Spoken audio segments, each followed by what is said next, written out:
Yeah, girl, breathe for me, girl.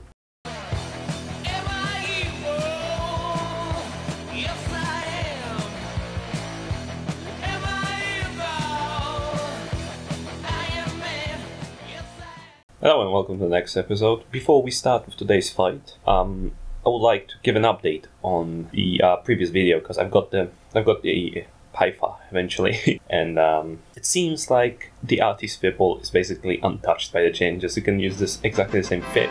It loses like 200 speed, so I'm pretty underwhelmed with the nerf, to be honest. Probably the brawlers have more of a problem right now, but the artillery one is untouched. Confessor is really screwed over though. Anyways, the ship we're gonna see today is basically a kiting healer, because I put an interesting fight earlier while roaming with Starfleet Commander around the Wicked Creek area, and basically what happened is we've spotted this gang of bombers doing like a siege on a station or something, and they had a carrier with them. At first I thought the carrier was actually with them, but it turns out he was like a local resident that was trying to wrap up the station while they were shooting it. So he didn't participate in the fight in any way. So let's start up.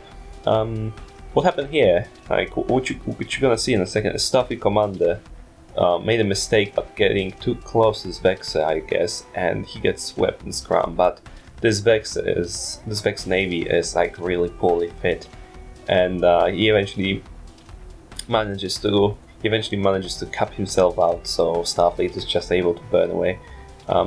So yeah, at this moment we're just killing this Vexer pretty much. Like I put my drones on. I'm trying not to use my rapid lights too much, because the way I try to fly the healer is I'm keeping the missiles for any tackle that's coming close. Like I can put the missiles on, because the main DPS source for the healer are obviously the drones. I'm just abusing the fact that it's one of the few actually legit, still usable split weapon system ships left in the game after the rebalance.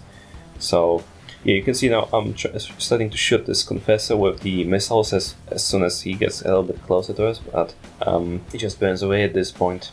And those people are pretty much like I don't think they really know what they're doing.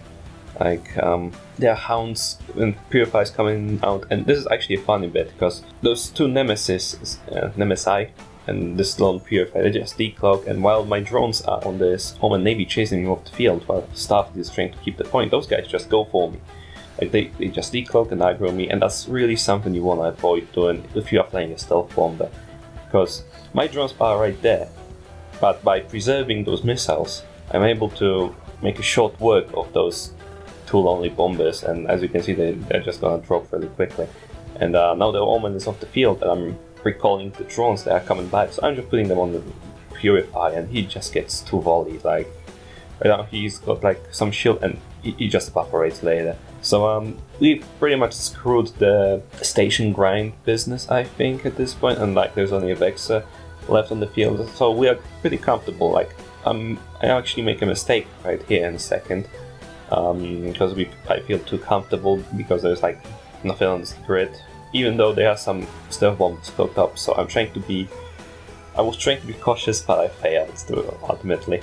So I'm just killing this Vexer out, like burning around, doing circles, and this Confessor lands like really on top of me. So I'm trying to burn away on overheated MWD, but he was probably a sniper or something, because he insta-locks me and just tackles me, webs, scrums, and I'm locked down. So if those guys were a little bit more coordinated, they could like get some anti-cores on top of me, or like 30 kilometers over something, and just try to damage me as much as possible while I'm hard tackled by this Confessor. So everything is dead but this Confessor.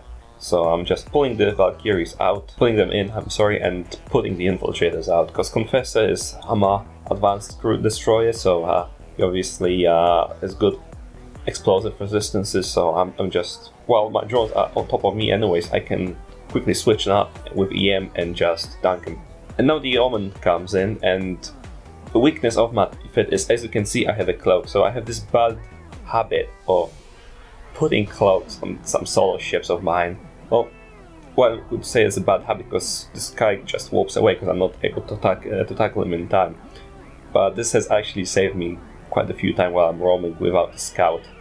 Because sometimes you jump into the camp, and if it's not like if the gate is not littered with cans or drones or something like that, then you can pretty much just MWD cloak and warp away, or you can MWD cloak and try to burn back the gate, and it gives you more chances of survival, because people are gonna be, most of the time they're gonna be like, where is this guy, what is he doing, is he cloaked or what? Yes, he's cloaked, let's decloak him. And by the time they realize you're cloaked, you're gonna be like right on the gate, or you're already gonna decloak him and doing the warp.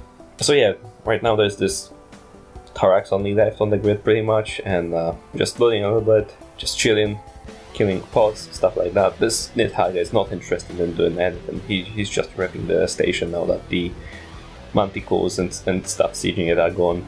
So yeah, that's the fight. Like I'm repping my ship up right here, like all my overheated modules, because I did a mistake over there while being tackled by Confessor to overheat my web needlessly for too long, and as you can see, LSC took actually quite a bit of heat damage, so that's also something to keep in mind. Like, you want to be really specific about the heating sometimes, because it can really backfire. I got down to 60% shield or 70% shield in that fight, just from the Confessor and the Vex and then Manticore shielding me. So if I was careless enough and like burnt out this LSC, that's like 5k or 6k of shield gone after the extender rigs. So it's quite a lot of EHP, and it can really hurt you bad if you like mismanage your heat sometimes. The bit as you see here is basically just what I use personally. You can easily downgrade everything over here. The performance is not gonna be really too low if you go active 2 or stuff. So 2 drone damage amplifiers, damage control nano, pretty standard. NWD, I use Dead Space because on the cap usage, but easily meta 4. 2 large shield extenders, which give me, after the extender rigs, over 15k shield. That's quite a substantial amount, I'd say. And long point web, defensive web, and something that some people are not sold on, but I really like. Namely drone navigation computer, because drone navigation computer actually puts your Valkyries at something like 4.8k speed, so that's pretty much warrior speed over there. Put that into comparison, max velocity of a Hammerhead II is 3.2 with a drone navigation computer, or without it it's more like 2.5, so it's quite a boost, I'd say. High slots is just full rack of rapid light missiles, and well, the thing you put in the spare high slot is really up to you. Newt works, drone link augmenter works if you want to do some more long range kiting. I just use the cloak because I use this ship as a solo boat without any scouts, no links, so I really like cloak, that configuration.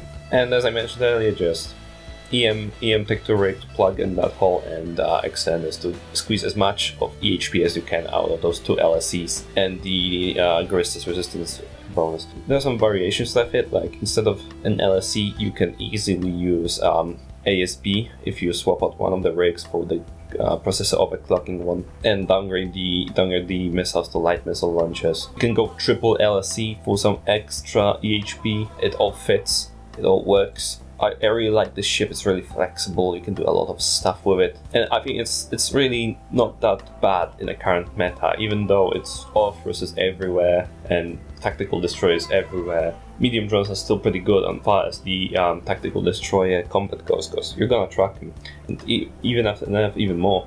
I think Gila is in a healthy spot at the moment, and as I mentioned earlier, the split weapon system is actually making those rapid lights hit a little bit less, because even if you're reloading, you still have drones as your main DPS source.